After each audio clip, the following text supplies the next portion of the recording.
Correct. சும்மா songs அதான் ரைட்டிங்ல songs இருக்கிற மாதிரியே சாங்ஸுக்கும் ரைட்டிங் இருக்கணும்னு நான் சொல்றது. ரெண்டுமே இருந்துச்சுன்னா இன்னும் பெர்ஃபெக்டா ஒர்க் ஆகும். ரைட்டிங்லனா இப்போ இந்த இடத்துல ஒரு சாங் போனா நல்லா இருக்கும்னு நம்ம எழுதுறதுன்றது ஒண்ணு. அந்த சாங்கோட எலமெண்ட்ஸையுமே அந்த கதைக்கு ஏத்த மாதிரி எழுதி வைக்கிறதும் ஒண்ணுன்றனால அந்த ரெண்டும் வேற வேற. ஸோ நான் என்ன சொல்றேன், ரைட்டிங்லயும் சாங் இருக்கணும், அந்த சாங்குக்கான ரைட்டிங்கும் இருக்கணும். இது ரெண்டுமே ரொம்ப முக்கியம். ஏன்னா இப்போ ரைட்டிங்கில் சாங் இருந்தது வந்து அயலான் படத்துலையுமே ரைட்டிங்கில் சாங்ஸ் இருந்திருக்கும், இல்லாமலாம் இருந்திருக்காது. ஆனால் அது வெறும் சாங்குன்னு மட்டும் இருந்திருக்கும். இப்போ எப்படி லொகேஷன் சொல்கிறார்ல, இது முடிச்சக்கப்புறமா அங்கே பஸ்ஸில் ஒரு ஃபைட்டு, ஓகே அடுத்த சீன் அப்படின்னு போகாமல் அந்த ஃபைட்டில் இந்த ஆசிட் பாட்டில் இவன் பாஸ் பண்ணணும், இவன் அடிக்கணும், இவன் பார்க்கணும், அப்போ தான் இந்த கதைக்கு போய் மூவ் ஆகும்னு சொல்லி அந்த ஃபைட்டோட காம்போசிஷன், பஸ்ஸில் நடக்கிற அந்த ஃபைட்டோட காம்போசிஷனே நான் வந்து இப்போது இது மாநகரம் பற்றி பேசிகிட்டு இருக்கேன். ஸோ அதில் அந்த காம்போசிஷனே எழுதினாருன்னு சொன்னாங்கல்ல, அந்த மாதிரி இந்த சாங் ஏன் ஆரம்பிக்குது, எப்படி ஆரம்பிக்குது, இந்த சாங் முடிவில் என்ன நடக்க போகுது, இதுக்கு நடுவில் இந்த சாங் எதுக்காக, இந்த சாங் என்னத்தை கடத்த போகுது, இந்த கதையில் அது எதுக்கு முக்கியம் அப்படின்ற எலமெண்ட்டை எல்லாத்தையுமே எழுதிட்டு அதுக்கப்புறமா அந்த சாங்கை வந்து மியூசிக் டைரக்டருக்கு சொன்னாலும் இன்னும் அவர் வந்து மீனிங்ஃபுல்லான சில விஷயங்கள் போடுறதுக்கும். இப்போ 12th ஃபெயில்னு ஒரு படம் வந்துச்சு. அந்த படத்தில் வந்து நான் சாங்ஸ் பற்றி பேசலை, சாங்ஸ் இருந்துட்டு போகுது. பட் ஆனால் அந்த சாங்ஸை பற்றியும் ஒரு இடத்துல நான் சொல்கிறேன். பட் ஆனால் அந்த மியூசிக் பின்னாடி பேக்ரவுண்ட் மியூசிக் இருக்குல்ல, ஸோ அது வந்து அதில் யூஸ் பண்ண இன்ஸ்ட்ருமெண்ட்டும் சரி, அதில் யூஸ் பண்ண விஷயங்களும் சரி, எல்லாம் எவ்வளோக்கு எவ்வளோ நேச்சுரல் இன்ஸ்ட்ருமெண்ட்டை கொண்டு வந்து யூஸ் பண்ண முடியுமோ யூஸ் பண்ணியிருக்காங்க. ஏன் அப்படின்னா இந்த கதையே அந்த மாதிரி நம்ம வந்து பக்கத்தில் இருந்து பார்க்கணும் அப்படின்னு சொல்லிட்டு அவர் முடிவு பண்ணதுனால நேச்சுரல் இன்ஸ்ட்ருமெண்ட்டாக அவரும் டேரக்டரும் மியூசிக் டைரக்டரும் போய் தேடி பழைய இன்ஸ்ட்ருமெண்ட் ஒன்று எடுத்துகிட்டு வந்து அதையே வந்து ப்ளே பண்ணதான் சொல்கிறாங்க. ஸோ இவ்வளோ எஃபர்ட் போடுறாங்கல்ல அந்த மியூசிக், அது வந்து நல்லா வெளியில் தெரியுது.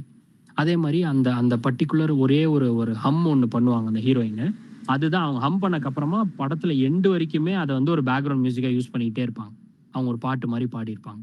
ரீஸ்டார்ட் இல்லை, ரீஸ்டார்ட் வேற. அது வந்து அது வந்து மோட்டிவேஷன் சாங் நீங்க எங்க போட்டாலும் ஒர்க் ஆயிடும். அது டோட்டலி வேற. அந்த இவங்க இருக்காங்கல்ல, அந்த ஹீரோயின் இருக்காங்கல்ல, அவங்கெல்லாம் வந்து ஒரு டீ டேபிள் 4 பேர் உக்காந்துட்டு அவங்க தனியா வந்து ஒரு பாட்டு ஒன்று ஹம் ஒன்று பண்ணி ஒரு பாட்டு ஒன்று பாடுவாங்க.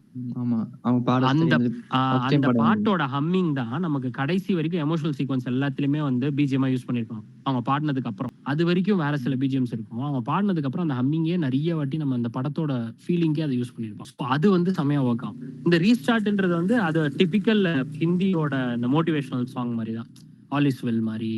அப்புறம் இந்த அது பேர் என்ன சொல்றது, நம்ம ஹார்ட்லே பேட்டரி நண்பன்ல வந்துச்சுல, அதே ஆலிஸ்வலோட பாட்டு, அந்த பாட்டும் சரி. அந்த மாதிரி இந்த மாதிரி வந்து பின்னாடி சீன்ஸை போட்டுட்டு அதுக்கு அவங்க உழைக்கிறாங்க. ஒரு மோட்டிவேஷனல் சாங்கு, ரஜினி சாங்ஸ், நிறைய சாங்ஸ் அந்த மாதிரி இருக்கு. ஸோ எல்லா சாங்ஸும் அதெல்லாம் கன்ஃபார்மாக ஒர்க் ஆகிடும். அது படத்துலேயே ஆக்சுவலி ஒர்க் ஆகிடும். ஏன்னா அது வந்து அந்த சாங் வந்து எங்கேயும் போயிட்டுலாம் இருக்க மாட்டாங்க. ஆனால் உங்களுக்கு அது வந்து ஒரு மோட்டிவேஷன் தர மாதிரி இருக்குல்ல, அந்த மாதிரி கொடுக்குற எந்த சாங்குமே கன்ஃபார்மாக. அத பத்தி நான் சொல்லல. பட் அந்த பொண்ணு பாடினதை பத்தி நான் சொன்னேன். சொல்லுங்க. ஃபர்ஸ்ட்ல வந்து மோட்டிவேஷன் சாங் ஃபர்ஸ்ட் வச்சிருவாங்க, டமக்கு டமக்கு டம்மா அந்த மாதிரி. அப்புறம் வேற என்ன இருக்கு, விஜயோட அழகிய தமிழ் ஒரு பாட்டு வருமே ஃபர்ஸ்ட் பாட்டு. இல்ல அது வந்து கருத்து சொல்ற சாங். முன்னாள் வாடா வந்துட்டு அது மோட்டிவேஷனல் சாங்கை விட அது கருத்து சாங். என்னன்னா ஒரு ஹீரோ அவங்களுடைய ஃபேன் பேஸுக்கு பார்த்து பாடுற மாதிரி. அதை ஆரம்பிச்சு விட்டதே எம்ஜிஆர். ஸோ அதுக்கப்புறமா தான் அதை அப்படியே கண்டினியூ பண்ணது வந்து தலைவர். அதுக்கப்புறமா வந்துட்டு இப்போது எல்லாருமே அதை ஃபாலோ பண்ணிட்டு தான் இருக்காங்க. அது வந்து கருத்து சொல்கிற சாங் வேறு. நான் மோட்டிவேஷன் சாங் எப்படி சொல்கிறேன்னா வந்து, இப்போது இந்த அடைய நண்பா உண்மை சொல்வேன் அண்ணாமலையில் ஒரு பாட்டு ஒன்று, வெற்றி நிச்சயம் இது வேத சத்தியம்னு ஒரு பாட்டு ஒன்று வரும். படையப்பாவில் வந்து வெற்றி கொடிக்கட்டு பாட்டு வரும். நான் வந்து என் பேர் படையப்பா பாட்டே சொல்ல, அதுலேயுமே ஒரு கருத்து இருக்கும். அந்த பாட்டை சொல்லலாம் நான். ஆனால் இந்த வெற்றி கொடிக்கட்டு பாட்டு இருக்குல்ல, இவர் இப்போ சொன்னார், நம்ம லிவிங்ஸ்டன் சொன்னார்ல, ஒரே பாட்டில் முன்னேறுற மாதிரி. அந்த மாதிரி முன்னேறுற மாதிரியான ஒரு பாட்டு வந்துட்டு சூரியவம்சமில் கூட அந்த நட்சத்திர ஜன்னலில் ஒரு பாட்டு இருக்கும்.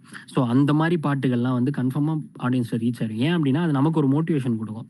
அந்த பாட்டில் இருக்கிற லிரிக்ஸும் சரி, விஷயமும் சரி, நம்மளும் வந்து அதே மாதிரி அந்த சாங்கெல்லாம் கேட்டோம்னா நம்மளும் ஏதோ நல்லா பண்ணுற மாதிரி அந்த மாதிரி சாங் தான் ரீஸ்டார்ட்டும். அது டிப்பிக்கல் ஒர்க் ஆகிடும், அது கன்ஃபார்மாக ஒர்க் ஆகிடும். அது வந்து அது பெரிய விஷயம் இல்லை ஆக்சுவலி. அந்த மாதிரி ஒரு அட்ரினலின் பம்பிங்காக வந்துட்டு ஒரு மியூசிக்கை போட்டு நம்ம வந்து ஒரு 4-5 கருத்து வார்த்தையை போட்டு அப்படியே தள்ளி விட்டோம்னா அது கன்ஃபார்மாக அது ஒர்க் ஆகிடும். ஆனால் இந்த மாதிரி மெலடியாக இருக்கட்டும், இல்லை ஒரு சாங்காக இருக்கட்டும், இல்லை எதுவாக இருந்தாலுமே அதுக்கான பிளேஸ்மெண்ட்டை கரெக்டாக யூஸ் பண்ணி அதுக்கான ரைட்டிங் ஒழுங்கா போச்சு அப்படின்னாலே அது இன்னும் பெட்டரா யூஸ் ஆகும்னு சொல்றேன். என்னன்னா, எப்படி இந்த ஸ்டார் மாதிரி ஒரு படம் பண்ணா, அந்த மாதிரி ஒரே செட் ஆஃப் மியூசிக் டைரக்டர்ஸ வச்சு போயின்னு இருக்கு அப்படின்னு என்னோட ஃபீலிங்கு. கோலிவுட்னா அனிருத், டாலிவுட்னா எம்.எம். கீரவாணி இல்லனா தமன், அ அந்த மாதிரி. நார்த் இந்தியானா இப்ப சாங்குக்குன்னு பார்த்தீங்கன்னா, அரிஜித் சிங்க பாட வச்சுடுறாங்க. ஸோ இந்த மாதிரி போயின்னு இருக்காம, நியூ டேலண்ட்ஸ்க்கு அ எ நெறைய அ சான்ஸ் குடுத்தா நல்லாயிருக்கும். அப்படின்ட்டு டிஎம்ஆன் அத பண்ணின்னு இருக்காரு. நெறைய புது புது டேலண்ட்ஸ் எல்லாம் உள்ள எடுத்துன்னு வராரு. சந்தோஷ் அப்புறம் நாராயணனா. சந்தோஷ் நாராயண் ஆகட்டும், டிஎம்ஆன் ஆகட்டும், அவங்க எப்படின்னா மியூசிக் செப்பரேட்டு, சாங் அவங்களும் ஒரு பாட்டு கண்டிப்பா பாடிடுறாங்க. அது பிரச்சனை இல்ல. மியூசிக் டைரக்டரே சாங்ஸும் பாடிடுறாங்க. பட் எல்லா சாங்ஸும் அவங்களே பாடும்போது, அதுக்கப்புறம் மியூசிக்ஸ் எல்லா படத்துக்கும் ஒரே மியூசிக் டைரக்டர்ஸ் போடும்போது, சரியா அ அது கேட்க நல்லா இருந்தாலும், ஒரு மாதிரி நியூ டேலண்ட்ஸ் வரும்போது தான் நம்மளுக்கு வேற ஒரு பாயிண்ட் ஆஃப் வியூ கிடைக்கும். ஸோ அது மிஸ் ஆகுது அப்படின்னு நினைக்கிறேன் லாஸ்ட் டிகேடா. அப்புறம் இது எல்லா துறையிலயும் இருக்கிறதுனா, ஃபீமேல் மியூசிக் டைரக்டர்ஸ் அண்ட் சிங்கர்ஸுமே இப்ப கம்மியாயிட்டாங்க.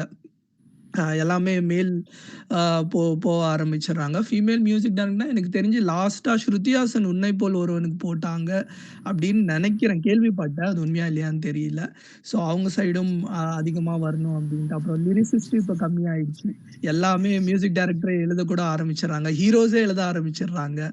அ அதுவுமே தப்பில்ல. பட் அவங்களுக்கும் செப்பரேட்டா துறை இருந்தா நல்லா இருக்கும். அவங்களுக்கு ஒரு பேமெண்ட்டோ அப்படி போனா நல்லாயிருக்கும். ஏன்னா இப்ப நீங்க சொன்னீங்கல்ல ரைட்டிங்ல அ அ கதையோட ரைட்டிங்லயும் ரைட்டிங்லயும் இருக்கணும். அதே நேரத்தில சாங்லயும் ரைட்டிங் இருக்கணும் அப்டின்ட்டு. ஸோ இந்த மாரி டிஃபரெண்ட்டா செப்பரேட்டா வொர்க் ஆகும்போது அது வொர்க் அவுட் ஆகும் அப்டின்னு நெனைக்கிறேன். இது என்னோட கரெக்ட். இது ஆக்சுவலி தனிப்பட்ட செம்ம பாயிண்ட் தான். நான் அதில ஒரு 2 பாயிண்ட் மட்டும் எக்ஸ்ட்ராவா சொல்லிடுறேன் நானு. நீங்க சொன்ன அந்த விஷயம் என்னன்னா, ஆக்சுவலா இது யார் கையில இருக்கு அப்டின்னா, ப்ரொடியூசர் கையிலயும், டைரக்டர் கையிலயும் தான் இருக்கு. ஒரு நல்ல சேவ் உள்ள டைரக்டர்னா அவர்ட்ட எடுக்கிற டிசிஷன் தான். இப்போ ஃபார் எக்ஸாம்பிள் இந்த அ கடைசியா இப்ப நான் யுகபாரதின்றவர் வந்து ஒரு லிரிக் ரைட்டரு. அவர் எழுதுற எல்லா பாட்டுலயுமே நெறைய அர்த்தங்கள் புதைஞ்சிருக்கும். ஸோ அதில வந்து நான் ஒரு 2 பாட்டு மட்டும் எக்ஸாம்பிள் எடுத்து சொல்றேன். அவருக்கெல்லாம் நீங்க பாட்டு குடுத்தீங்க அப்டின்னா, அவர் அந்த மாரி தான் விஷயங்கள்ல அ எழுதி குடுத்துருவாரு. ஸோ இப்ப என்னன்னா, இப்போ வந்து அம் இந்த "சொல்லிட்டாலே அவ காதலன்னு" சொல்லிட்டு ஒரு பாட்டு ஒண்ணு இருக்கும், கும்கில. ஸோ அத தான் சொல்லுவாங்க. ஆனா அவர் ஆக்சுவலா அந்த அந்த பாட்டுல அவர் எழுதியிருக்கிறத பத்தி என்னன்னா, சொல்ல பத்தி தான் அவர் எழுதியிருப்பாரு. அவர் காதல பத்தி எழுதியிருக்கவே மாட்டாரு. ஸோ அதுக்குள்ள ஒரு கருத்து இருக்கும். அத ஏன் சொல்ல பத்தி எழுதுறாருன்றத அந்த பாட்டையும், அந்த கதை ஓட்டத்தையும் பார்த்தா நமக்கு புரியும். ஆனா அது ஆக்சுவலி வந்து ஆரம்பிக்கிறது மட்டும் தான் "சொல்லிட்டாலே அவ காதல" அப்படின்னு ஆரம்பிக்கும். ஆனா அதுக்கப்புறமா வந்து "அப்பா சொன்ன சொல்லு கேட்கல, அம்மா சொன்ன சொல்லு கேட்கல, நான் உன்னோட சொல்ல கேட்கிறேன்." ஆ ஸோ உதட்டுல இருந்து சொன்னா இந்த மாரி சொல்லு, மனசுல இருந்து சொன்னா அந்த மாரி சொல்லுன்னு, சொல்ல பத்தி மட்டுமே அந்த பாட்டு இருக்கும். ஸோ இந்த மாதிரி இவ்ளோ எஃபோர்ட் எல்லாம் போட்டு, உள்ளுக்குள்ளேயே சில எக்ஸ்ட்ராவா ஒரு ஸ்டோரி எல்லாம் சொல்ற மியூசிக் டைரக்டர் லிரிக் ரைட்டர் நெறைய பேர் இருக்காங்க. அவங்களுக்கான சான்ஸ் குடுக்கணும் அப்டின்னா, அந்த டைரக்டர் யோசிக்கணும். அவரு குடுத்து அது நல்ல சாங் வந்துச்சு, அத ப்ரொடியூசர் அக்செப்ட் பண்ணணும். இந்த மாரி விஷயங்கள் நடந்துச்சுன்னா, கன்ஃபார்மா அது நடக்கும். அதே மாரி மியூசிக் டைரக்டருக்கு சான்ஸ் குடுக்குறதும் வந்துட்டு, இப்போ ட்ரெண்ட் இருக்கிறதுனால எல்லா ப்ரொடியூசரும், டைரக்டரும் அனிருத் தான் வேணும், இல்ல ஜிவி பிரகாஷ் தான் இந்த மாரி போயிடுறாங்க. பட் ஒரு நல்ல மியூசிக் டைரக்டர, இல்ல ஒரு டேலண்ட்ட ஒரு ஆடிஷன் வைக்கிற மாதிரி, மியூசிக் டைரக்டருக்குமே ஒரு ஆடிஷன் மாரி வச்சு கூட ஒரு படத்துக்கு எடுக்கலாம். அதுவுமே ஒரு நல்ல விஷயம் தான். ஒரு நல்ல டேலண்ட்ட நம்ம எடுத்துட்டு வந்து சொல்லி தான் ஆகணும். அதே மாரி நீங்க சொல்ற மாரி இமானு, சந்தோஷ் நாராயணன்லாம் இப்ப அறிவு வந்தது சந்தோஷ் நாராயணனால தான். நெறையா இப்ப கானாபாலா வந்தது சந்தோஷ் நாராயணனால தான். அது மாரி வந்துட்டு இப்ப டி.இமான் வந்து நெறைய பேருக்கு இந்த பிசிக்கலி டிசேபிள்டுக்குலாம் நெறைய பேருக்கு வந்து சான்ஸ்லாம் குடுத்துருக்காரு இமானு. நெறைய நியூ அப்புறம் சிங்கர்ஸ உள்ள கூட்டு அவரும் வந்திருக்காரு. ஆடிஷன் பண்ணி இந்த ஆ. சூப்பர் சிங்கர்ஸ் நெறைய பேரு ஆமா. சூப்பர் டிவிலலாம் சிங்கரோட பாடுவாங்கல்ல. அந்த மாரி அவங்கலாம் சின்ன பாட சின்ன வச்சிருக்காங்க. ஆட்கள் கூட்டு வந்தாங்க. அந்த சாய் சரண், சந்தோஷ் அவங்களலாம் பாட வச்சிருக்காங்க. ஸோ அதுதான் நீங்க சொல்றது ரொம்ப கரெக்ட். அந்த மாதிரி அந்தந்த டைரக்டர், மியூசிக் டைரக்டரா இருக்கட்டும், இல்ல படத்தோட டைரக்டரா இருக்கட்டும், அவங்க எடுக்கக்கூடிய எஃபோர்ட்ல தான் இருக்கு. அவங்க எடுத்தாங்கன்னா, அது கரெக்ட்டாவே நடக்கும்ன்றது தான் என்னுடைய எண்ணம். ஓகே. நம்ம இதெல்லாம் பார்த்துருப்போம். சாங்ஸ் வந்து வேணுமா வேண்டாமா இல்லாம, அந்த சாங் எந்த இடத்துல பிளேஸ் பண்ணா அந்த கதைக்கு ஒர்க் ஆகும். அந்த மாரி நம்ம யோசிச்சு அந்த மாரி சாங் வச்சா நல்லாருக்கும். ஸோ இத பத்தி உங்களுக்கு கண்டிப்பா உங்களுக்கு யூஸ்ஃபுல்லா இருக்கும்னு நான் நெனைக்கிறேன். இதே மாரி கன்டென்ட் நீங்க வேணும்னு நெனச்சா இந்த சீன் சென்ஸ சப்ஸ்கிரைப் பண்ணிக்கோங்க. இந்த மாரி வேற ஏதாவது கன்டென்ட் பேசணும்னு நெனச்சா கீழ கமெண்ட்ல கமெண்ட் பண்ணுங்க. நாங்க வந்து ஷார்ட் ஃபிலிம் கான்டெஸ்ட் நடத்திட்டு இருக்கோம். இதுல பார்ட்டிசிபேட் பண்ண நெனச்சா கீழ டிஸ்கிரிப்ஷன் லிங்க் இருக்கு. செக் பண்ணி பாருங்க. உங்களுக்கு ஏதாவது கொரீஸ் ஏதாவது Instagram, WhatsApp வந்து டிஎம் பண்ணுங்க. இதே மாதிரி அடுத்த இன்ஃபர்மேட்டிவான வீடியோல உங்களை சந்திக்கிறோம்.